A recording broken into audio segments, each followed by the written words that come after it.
And PV Sindhu storms into the semis. Sindhu beats Japan's Akane Yamaguchi. Sindhu wins 21-13, 22-20 against number 4. Sindhu saved 2 game points to win the second game. India's ace shuttler yet to drop a game at the Olympics. Here PV Sindhu there beats Japan's Akane Yamaguchi. Quite a win there in the semis. PV Sindhu beats Japan's Akane Yamaguchi as she wins 21-13, 22-20 against number 4. Sindhu saves 2 game points to win the second game. In fact, India's ace shuttler yet to drop a game at the Olympics. Here's some big news coming in and some good news for India. PV Sindhu there defeats Japan's Akane Yamaguchi with 21-13, 22-20.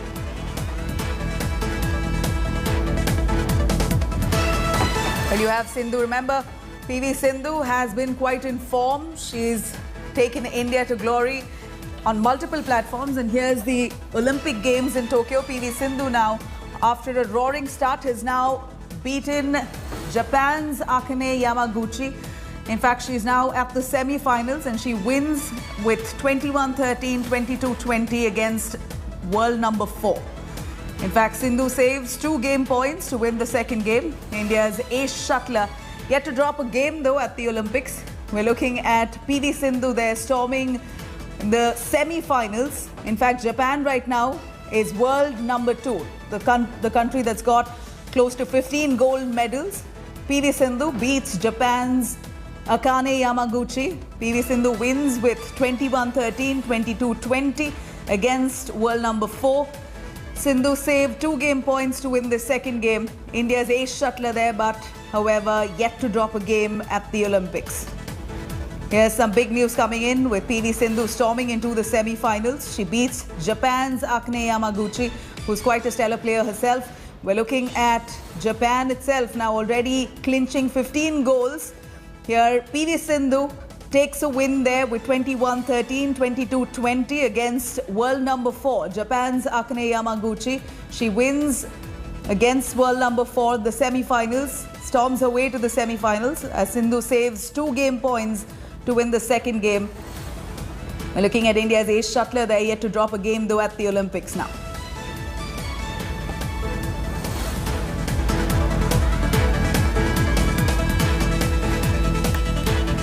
Here's some big news coming in from the Olympics in Tokyo. PV Sindhu, India's ace shuttler, now storms her way into the semi-finals.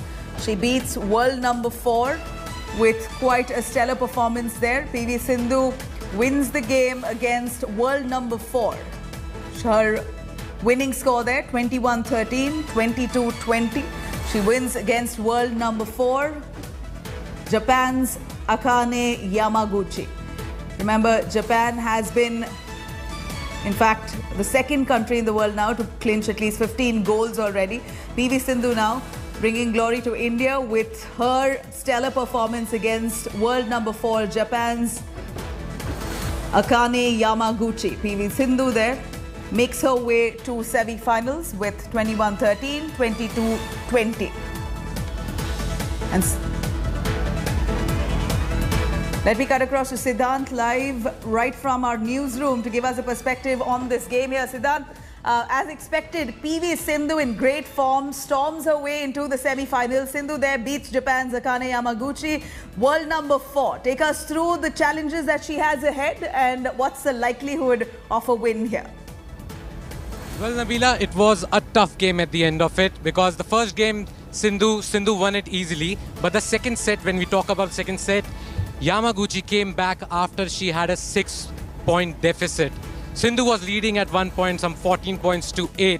And then Yamaguchi came back, took the lead. And at one point, Yamaguchi was 20 to Sindhu's 18. So she had 2 game points. But Sindhu, as we know, she's a fighter. And then she hit 2 smashes, brilliant smashes, and got the victory at the end. She hasn't dropped a single game so far at the tournament. Siddhant, I'm going to cut you short. I'm going to quickly cut across to Rahul Rawat, who's right at the center where all the action currently is happening there. Rahul, take us through exactly what the game was all about. PV Sindhu storms her way into the semi-finals, beats Japan's world number 4 right there on their home turf. Well, absolutely, on their home turf, and Sindhu now is just a victory away from assuring herself, she can actually better the performance that she did last time at the Rio Olympics. And the kind of performance or the form she is in, she hasn't dropped a single game in this entire competition. 5 matches she's played so far, and she hasn't dropped a single game. So that is how dominating she has been all these weeks or days. And we are actually hoping Sindhu would go on to win that gold medal. The Japanese flavor or the Japanese local flavor, Yamaguchi, she just took her out today, and Okuhara is already out of this competition. So it's going to be, Sindhu definitely emerges to be favorite to win the gold medal here. Well, Rahul, take us through a lot more on PV Sindhu's form. What's the likelihood of a medal? In fact, India is waiting to see her performance coming up to the finals. We're hoping that she qualifies. And looking at her track record over the games now at the Tokyo Olympics, she seems more likely than not to make it. Absolutely. In fact, the chances look better than what they looked in Rio. Today, not because the competition or the field is weaker in the absence of Carolina Marin, and now that Yamaguchi and Okuhara are out, but also because of the form she is in, because she's gone better and better with every match, because she had not been competing of late. She had been training under her new coach Park. And this is what she was training for at the Gachibowli Stadium in Hyderabad, trying to simulate conditions similar here in Japan. And these are familiar conditions as far as Sindhu is concerned. She's played Japan Open here quite many times, and she's familiar with these conditions. And semi-final, there is a bronze medal playoff match here in badminton, unlike boxing where we've already assured ourselves through Lovlina Borgohain, the girl from Assam, a bronze medal, at least a bronze medal. Although she is definitely going for that gold medal, that would mean that she becomes the 3rd Indian boxer to win an Olympic medal, and of course the 2nd female boxer to win a medal at the Olympics. In fact, I've also got our chef de mission, Mr. BP Baisha. He also represents Assam. Mr. Baisha, Lovlina, Northeast, first Mirabai Chanu, Imphal, she comes from Imphal, and now Lovlina. So Northeast athletes, they're doing pretty good these. Exactly. This is a wonderful day for India. Lovlina definitely played very well. Her performance is very high. She is doing very good performance, and we are confident he is able to defeat her opponent in the semi-final also. Hopefully, we are waiting for gold medal for the first time. A female woman boxer have the gold medal in the Tokyo. We are waiting for this wonderful result. This is the wonderful moment today. Sindhu played a very good performance today. I have seen her. All the matches she's played, her performance is going up. She dominated in matches in Tokyo. She defeated the Japanese player here. It proves she's an excellent player, and country can hope for gold for us. We are waiting for that news. I request every Indian, pray for Lovlina, pray for our Sindhu. Hopefully, this is a good day for India. In coming days, we hope India will do better. The female power, right from Rio Olympics, where Sindhu and Sakshi Malik won 2 medals, and now Mirabai Chanu won the first one. Of course, Lovlina earlier in the day, she assured herself of a bronze medal at least, and here Sindhu also booking a place in the semis. So it's women all the way. And undoubtedly, women bringing glory to India right at the Tokyo Olympics. Thank you very much, Rahul, for bringing us all those developments. In fact,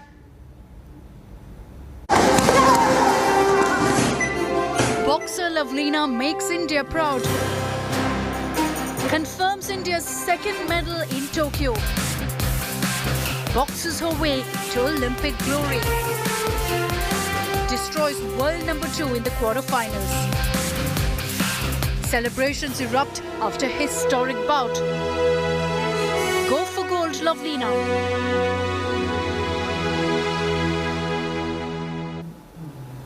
And there you have it, Lovlina Borgohain, set for a lovely moment there at the Tokyo Olympics. Boxer from Assam has made India quite proud. She's assured the country of a medal at the Tokyo 2020. Lovlina pulled off an exceptional performance in the last 8, ensuring India finds presence on the medal podium there after Mirabai Chanu in the welterweight lifting competition. Here's how the country really woke up this morning to pleasant sports updates. Here's a look. Lovlina Borgohain has made history. The girl from Assam has assured India of their second medal. She will at least win a bronze in her welterweight category after she defeated former world champion Chinese Taipei's Chen Nian-chin. And in the process, she avenged her defeat from the 2018 World Championship semi-final in Delhi. In fact, she was prancing around like a tiger does around its prey, as if she knew she was going to win. The 23-year-old won through a split decision, a 4-1 result in her favor. आज मेरा quarter final match था, मैं ताइपाई को हराया, बहुत अच्छा लग रहा है। और नेक्स्ट सेमीफाइनल है, सेमीफाइनल में और अच्छा करने की कोशिश करूँगी, इंडिया के लिए गोल्ड मेडल लेके जाने की कोशिश करूँगी। She is only the third Indian boxer after Vijender Singh and MC Mary Kom to win a medal at the world's biggest sporting event. Her sterling show in the boxing ring will ensure India moves up in the medal tally. While Lovlina was battling her way into the semis, her family was cheering for her in her hometown in Assam. In fact, her father couldn't hide the excitement when he spoke to India today. Medal सुनिश्चित हो गया उसका bronze का अभी और वो आगे जाए फाइनल तक जाए और गोल्ड मेडल लाए हम लोग का तो आशीर्वाद है देश के लिए इंडिया के लिए असम के लिए गोल्ड मेडल जीत के लाए The entire country is incredibly happy. After all, it is one of their daughters again that has made them proud. Lovlina will now face Turkey's Busina Surmeneli, the 2019 world champion, on August the 4th. Will it be bronze, silver or gold? That only time will tell. But it is time to cherish the achievement of a boxer. It is time to say, Lovlina, go for gold. Lovlina Borgohain, remember the name. And come the semi-final day, sit in front of your television sets and pray. Can bronze be bettered to silver or even to gold? She was stellar against a much fancied opponent. Now she faces the world number 1, but clearly for Lovlina, the world is her oyster and 1.3 billion people her strength. With video journalist Shiv Prashant, this is Boria Majumdar in Tokyo for India Today. Well, all prayers indeed going out to Lovlina. Reactions did start pouring in soon as news broke out that boxer Lovlina Borgohain is assured of a medal at the Tokyo Olympics. Here's a compilation of some of those best wishes.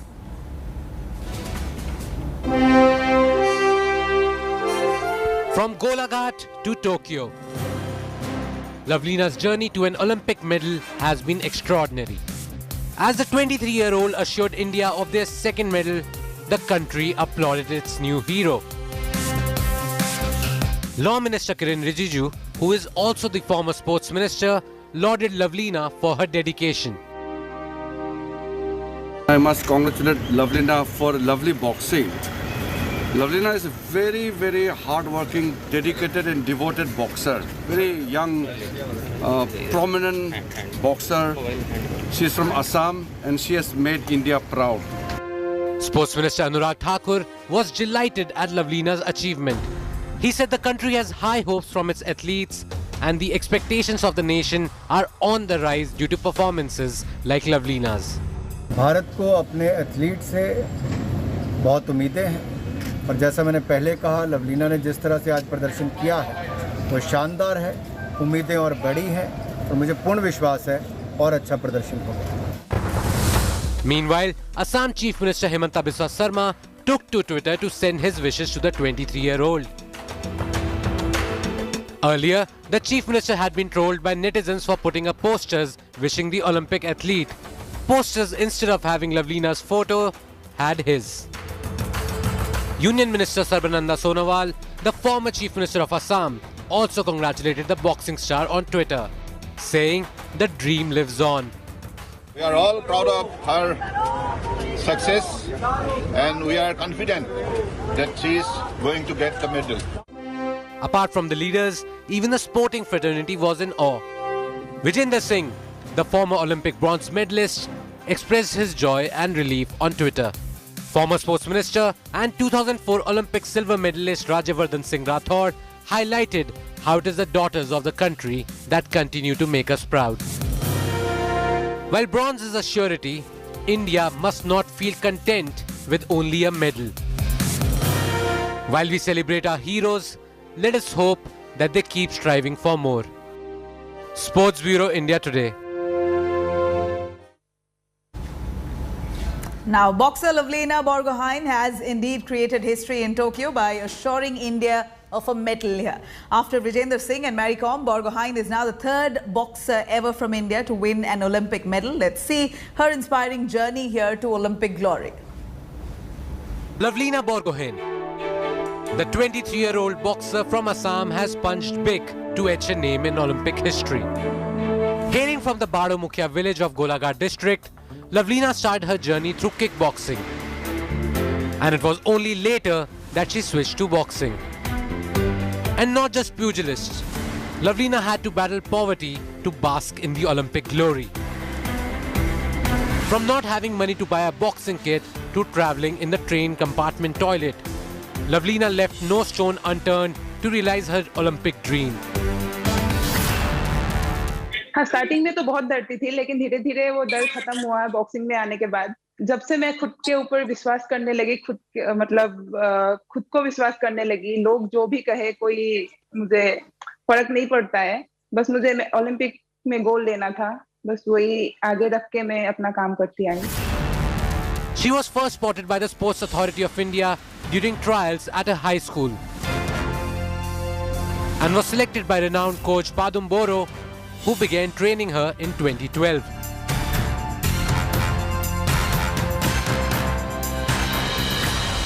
Her game developed with time and she went on to represent the country in the 2018 Gold Coast Commonwealth Games. This was after she claimed a gold in the India Open and bronze medals in the Asian Championships in Vietnam and President's Cup in Kazakhstan.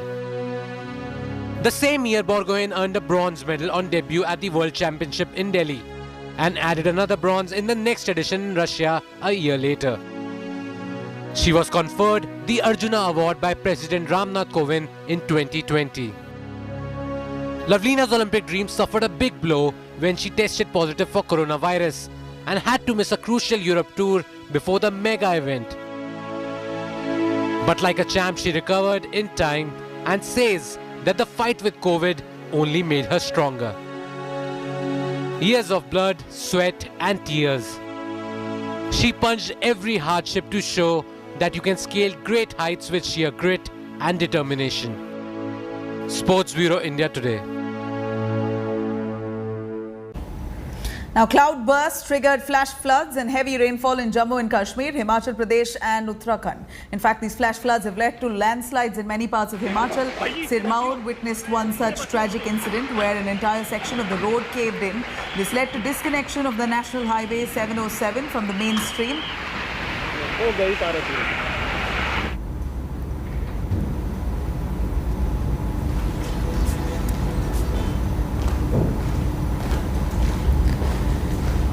And also witnessing landslides, after which rescue teams carried out various operations, evacuated more than 15 families from the affected areas. But many tourists have been stranded in the areas amid the roads being blocked by boulders. Landslides have also occurred in Uttarkashi in Uttarakhand.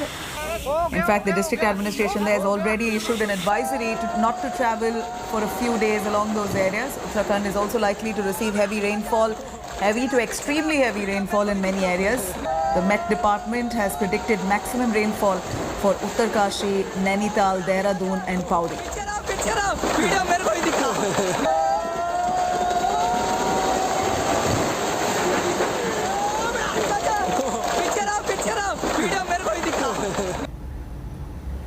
Now, after cloudburst in Jammu and Kashmir's Kishtwar, Air Force has now deployed its helicopters there for rescue and relief operations. Amid the bad weather conditions in the region, 3 IAF helicopters have been deployed to distribute relief material and transport NDRF teams. Simultaneously, evacuation of critically injured people was done from Sondar to Kishtwar. In fact, the IAF helicopters continue to be on standby for any further disaster relief task in the coming days.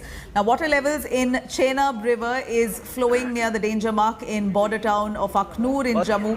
Administration there has asked people not to venture out near the river. In the cloudburst, over 17 people have been injured and more than 7 people have died in the incident.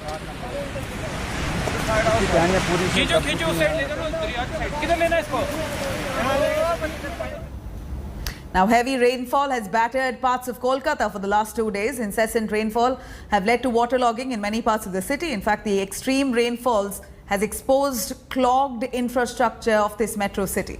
Here's a look at this ground report.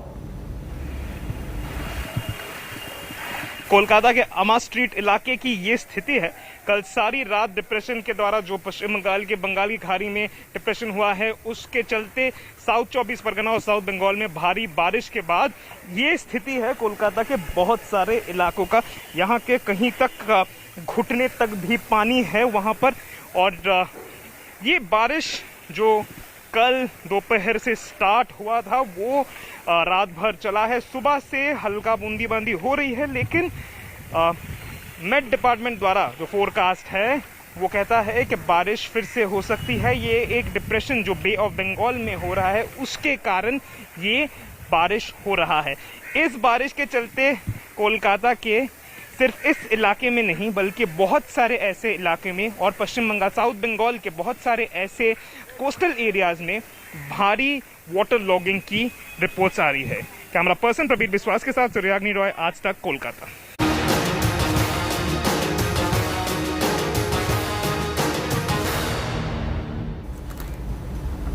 Now, newly elected Chief Minister of Karnataka, Basuraj Bommai, is in the national capital ahead of his cabinet expansion. Bommai has a power-packed schedule today. In fact, back-to-back meetings has been lined up. He first met with Defence Minister Rajnath Singh at 11 a.m. His next pit stop was Home Minister Amit Shah. He met him there. He met Amit Shah in the Parliament, discussed the issue of governance. Bommai will next pay a visit to Prime Minister Modi at 4 p.m. this evening. Bommai's meet here with Nadda is also on the cards. This is Bommai's first visit to the capital to seek senior leaders' blessings. He will again come to Delhi to discuss the cabinet expansion. Now, the biggest challenge for Bommai here will be to balance different fractions, accommodating turncoats, bringing new faces without alienating the old ones. Ahead of Bommai's visit, former ministers R. Ashok, Umesh Katti were in Delhi lobbying for berths in the new cabinet. Former Chief Minister Jagdish Shettar has already opted out of this cabinet race, saying that he quits even before asked. रही मंत्री नहीं, उन्होंने बताया कि अच्छा सा good governance देना है। मैंने बोला है जो फेथ आपने रखा है मैं उसके लिए मैं दिन रात कोशिश करूँगा। दूसरी बात जो आपका गुड गवर्नेंस है वो 100% कर्नाटक में गुड गवर्नेंस है। एक प्रधानमंत्री जी से, गृह सचिव और डिफेंस सचिव और हमारा प्रेसिडेंट नड्डा जी से मिलके उनका धन्यवाद देना है, अभिनंदन देना है। और दूसरा ये है कि हमारा एमपी साहब से सब मिलके जो कर्नाटक का इश्यूज़ है गवर्नमेंट ऑफ इंडिया से उससे बातचीत करके आगे कैसे जाना वो सब रास्ता निकलना है उसमें। और नड्डा जी से मिलेंगे और कर्नाटक की जो आज की स्थिति है और पार्टी कैसे मजबूत करना है वो सब इश्यूज़ पर बात करेंगे। ತೀರ್ಮಾನ ಮಾಡೋದು ಬೊಮ್ಮಾಯಿ ಅವರು। ನಾನು ಯಾವುದಕ್ಕೂ ಮಧ್ಯಪ್ರವೇಶ ಮಾಡಲ್ಲ। ಇವತ್ತು ಹೇಳಿದ್ದೀನಿ ನಮ್ಮೆಲ್ಲ ಕಾರ್ಯಕರ್ತರು, ನೀವೇನೇ ಮಾತಾಡೋದಾದ್ರೂ ಮಂತ್ರಿ ಮತ್ತೊಂದು ಬೇಕಿದ್ರೆ ಹೋಗಿ ಬಸವರಾಜ ಬೊಮ್ಮಾಯಿ ಅವ್ರನ್ನ ರಾಜ್ಯದ ಮುಖ್ಯಮಂತ್ರಿ ಕಾಣಬೇಕೆ ಹೊರತು ನನ್ನ ಮಾತಾಡೋದು ಮಾಡೋಕ್ಕೂಡದು ಅಂತ ಹೇಳಿದ್ದೇನೆ। ಬಸವರಾಜ ಬೊಮ್ಮಾಯಿ ಯಾರು ಸೂಕ್ತ ಅಂತಾರೋ ಅವನು ಮಂತ್ರಿಮಂಡಲ ತಗೊಂಡು ಕೆಲಸ ಮಾಡೋದು ಸಂಪೂರ್ಣ ಸ್ವಾತಂತ್ರ್ಯ ಅವ್ರಿಗಿದೆ। They have formed the government only with the help of the MLAs from the Congress party. So are they going to keep up the word what they given to them? Or they're going to have new youngsters? Because I just saw yesterday former Chief Minister Mr. Jagdish Shettar, he said he's not going to be the part of the cabinet. And I heard various things about what the Nalin Kumar Katil, their president, talking about Mr. Ishwarappa also. Now, the biggest challenge for Karnataka Chief Minister here, Basuraj Bommai, will be to balance different fractions in his cabinet. Pooja Shali there explains to us on the challenges for the BJP. Let's cut across. Now, remember, while the Bommai cabinet is going to be discussed, what happens, what will be the deliberations and discussions? Let me now bring you up to speed with that. On number one will be the defectors that they have to consider, accommodating the defectors, the ones who left other parties, joined the Bharatiya Janata Party, and how will they now get a position in Bommai cabinet. Number two, inducting Yediyurappa loyalists. Remember, that will be very crucial, could have been one of the preconditions for a smooth exit of Yediyurappa and leave his chief minister's position. Ensuring caste and community balance, an important factor, especially knowing that Lingat leader Basuraj Bommai, again, after Yediyurappa got that position, that also will have to be taken into consideration. But what happens to the political experienced faces, the old guard, if the BJP wants to bring in new faces, fresh faces? What happens to the ones who have had experience of political expertise in Karnataka?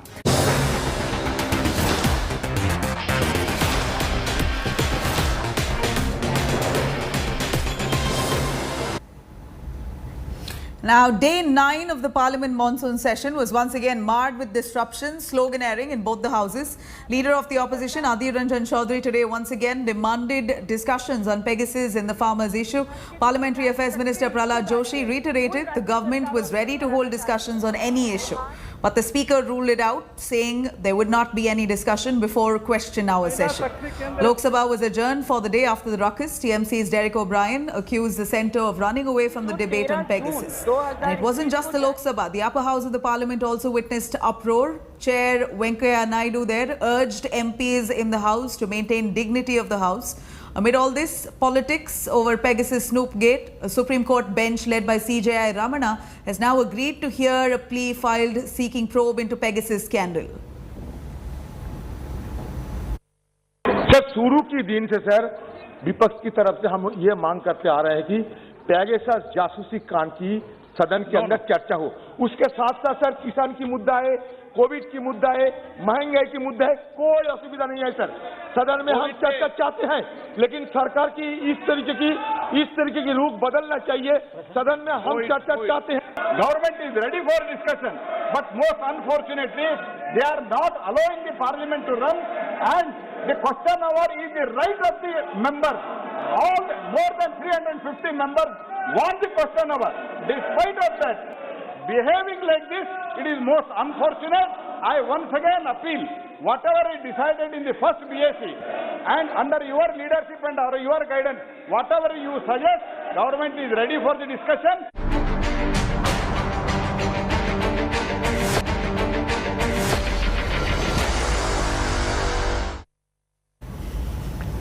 Now, for a third straight day, Kerala has reported over 20,000 fresh coronavirus cases. In fact, the last 24 hours, 22,064 new cases have been reported and 128 deaths. The positivity rate in the state now stands at 13.5%.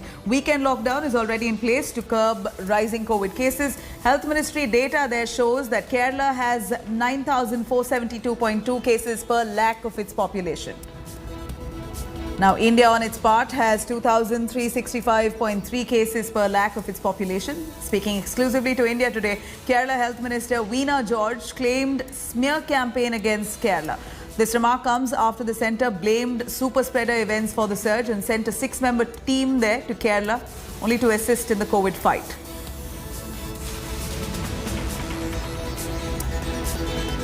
We need to really examine the reasons why. I found that most people in Kerala, almost everybody is wearing the mask. They are maintaining the social distance, and therefore these increased surging numbers are a matter of real worry. And I'm very happy that the central team is going there and they should be able to kind of investigate and find out the reasons and come to a solution. No, we are a serious state and these are the hurdles that we have to cross, and we will be collectively doing it. It is the duty of the Government of India and the ICMR to assist the various state governments to control the growth of COVID diseases in all over India. So we need the technical help, all other ways of help from the Government of India. See, there is a spurt of COVID cases in Kerala. So we have got 3 border districts, and I have talked to all the 3 deputy commissioners to be on the alert and make stringent measures in the border area, and also equip medically the district facilities, medical facilities. And I'm going to have a detailed meeting once I go back. Now let's take a quick listen to what the Kerala Health Minister had to say about the concerning COVID situation in the state of Kerala.